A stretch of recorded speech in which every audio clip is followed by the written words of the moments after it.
मैं अमेरिका की ट्रेन में सफ़र कर रहा था।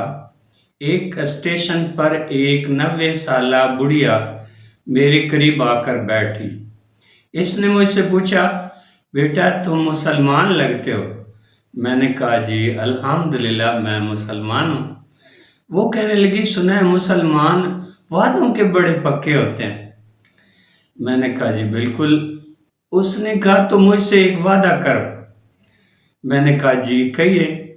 बोली, रोज मुझे एक कॉल किया करो। मैं हैरान हुआ और कहा, मगर क्यों? वो आ भर कर बोली, मेरे 6 बेटे हैं।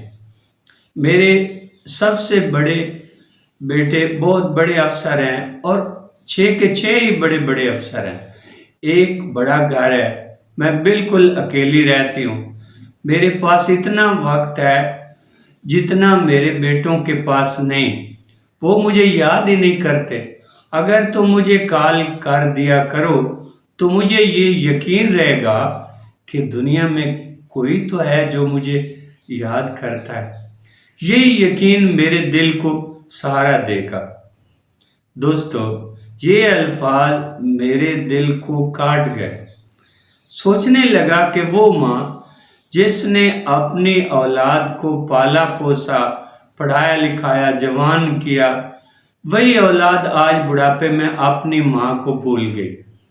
कुरान में अल्लाह ताला फरमाते हैं, और वालिदैन के साथ एहसान करो। अगर वो बुढ़ापे को पहुंच जाएं तो उनसे उफ तक ना कहना और ना झिड़कना, बल्कि इनसे इज्जत से बात करना। सूरह बनी इसराइल आयत नंबर 23। और अल्लाह के नबी फरमाते हैं, इसकी नाखाक कलूदो जिसने वालिदैन में से एक या दोनों को बुढ़ापे में पाया और उनकी खिदमत करके जन्नत हासिल ना की। सही मुस्लिम।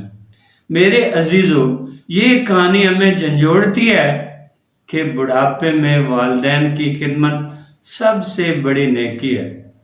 अगर हमने ये फ़र्ज पूरा ना किया तो दुनिया में भी जलील होंगे और आखिरत में भी जलील होंगे।